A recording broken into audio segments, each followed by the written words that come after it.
크리스찬의 쉿 콰이어트 타임.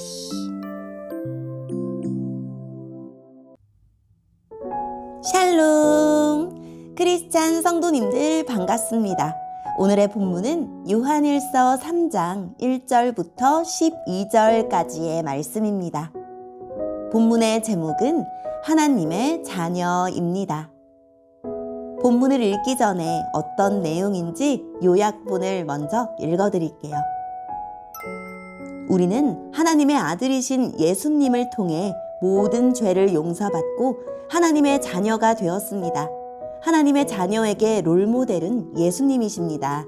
우리는 날마다 예수님을 닮아가야 합니다. 오늘의 본문 1절입니다. 아버지께서 우리를 얼마나 사랑하고 계신지 생각해 보십시오. 하나님께서는 우리를 너무나 사랑하셔서 우리를 그분의 자녀라고 불러주셨습니다. 이제 우리는 정말로 그분의 자녀입니다. 그러나 세상 사람들은 우리를 이해하지 못합니다. 왜냐하면 그들은 하나님을 모르기 때문입니다. 사랑하는 친구들이여, 우리는 분명한 하나님의 자녀입니다. 우리가 아직은 미래에 어떤 모습으로 있게 될지 알 수 없지만 그리스도께서 다시 오실 그때에는 우리의 모습이 그와 같을 줄을 알고 있습니다. 우리는 그분의 참모습을 보게 될 것입니다. 예수 그리스도는 깨끗하신 분이십니다. 적어도 그리스도 안에서 이러한 소망을 가지고 있는 사람이라면 그리스도와 같이 자기 자신을 깨끗하게 지켜야 할 것입니다. 죄를 짓는 자는 하나님의 법을 깨뜨리는 사람입니다. 죄를 짓는다는 것은 하나님의 법을 어기며 사는 것과 같습니다. 여러분도 알고 있는 것처럼 그리스도는 죄를 없애기 위해 오셨으며 그리스도께서는 죄가 없으십니다. 그러므로 그리스도 안에 사는 사람은 더 이상 죄를 짓지 않습니다. 만약 그가 계속하여 죄를 짓는다면 그는 그리스도를 진정 이해하지 못한 것이며 또한 그리스도를 알았다고도 할 수 없을 것입니다. 사랑하는 자녀들이여, 어느 누구라도 여러분을 잘못된 길로 인도하지 못하게 하십시오. 그리스도께서 의로우신 것처럼 의를 행하는 사람은 의로운 사람입니다. 마귀는 태초부터 지금까지 죄를 지어오고 있습니다. 계속하여 죄를 짓는 사람은 마귀에게 속한 자입니다. 하나님의 아들은 바로 이 마귀의 일을 멸하기 위해서 오셨습니다. 하나님께서 누군가를 그의 자녀로 삼으셨을 때 그 사람은 더 이상 죄를 짓지 않습니다. 그것은 하나님께서 주신 새로운 삶의 씨가 그의 안에 머무르게 되기 때문입니다.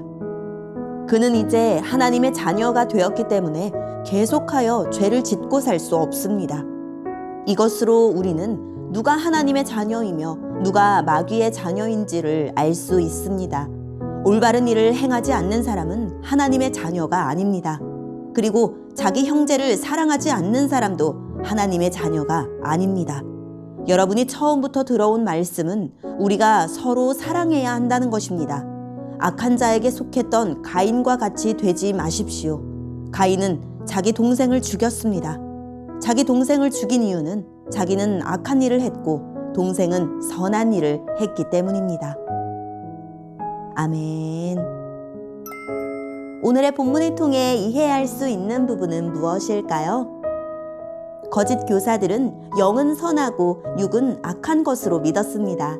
영은 믿음으로 구원받았으니 육은 죄를 지어도 상관없다고 주장했습니다. 이러한 잘못된 교리는 영만 고차원적으로 여기게 하고 형제를 대하는 모습을 비롯한 일상은 하찮게 여기며 살게 했습니다. 이에 요한은 하나님의 법을 어기는 것이 곧 죄이고 죄를 짓는 일은 하나님의 자녀와 어울리지 않는 모습이라고 단언합니다. 무엇보다 예수님이 죄를 없애기 위해 오셨는데 예수님을 통해 죄를 용서받은 우리가 계속 죄를 짓는다는 것은 예수님을 제대로 이해하지 못한 것입니다. 하나님의 자녀는 하나님에게 속한 사람이고 하나님에게 속한 사람은 하나님이 하신 일을 합니다. 반면에 마귀의 자녀는 마귀에게 속한 일을 합니다.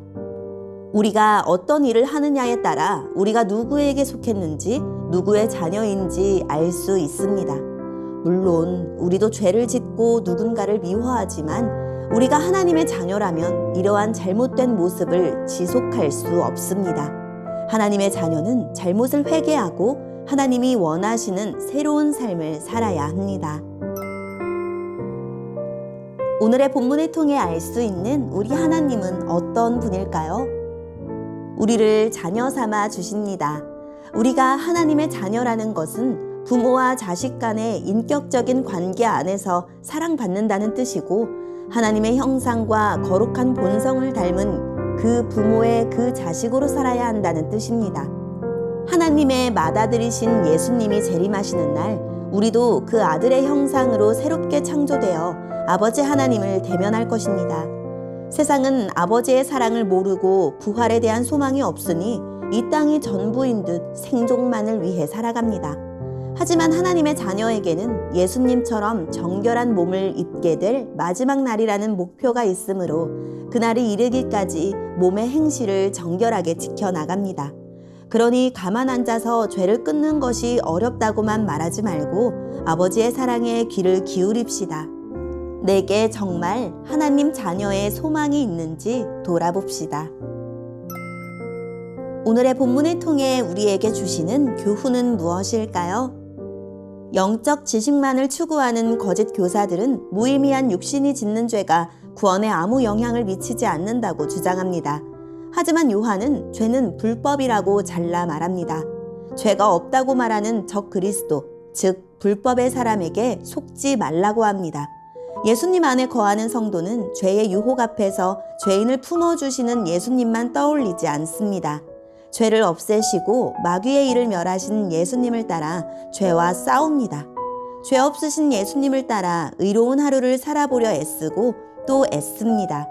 구원에 대한 심리적 확신으로 반복되는 죄를 합리화하는 것은 불법의 편에 서는 것입니다. 우리가 가져야 할 확신은 우리 안에 하나님의 씨앗, 즉 성령과 말씀이 심겨 있으므로 마귀에게 넉넉히 승리할 수 있다는 믿음입니다. 오늘의 본문을 통해 각자에게 주시는 성령 하나님의 음성에 귀를 기울이며 살아계신 하나님, 그리스도를 본받아 죄를 짓지 말고 형제를 사랑하며 살게 해주세요 라고 기도하고 오늘도 말씀을 붙들고 승리하는 하루를 보냅시다. 여기까지 크리스찬의 쉿, 콰이어트 타임 이었습니다.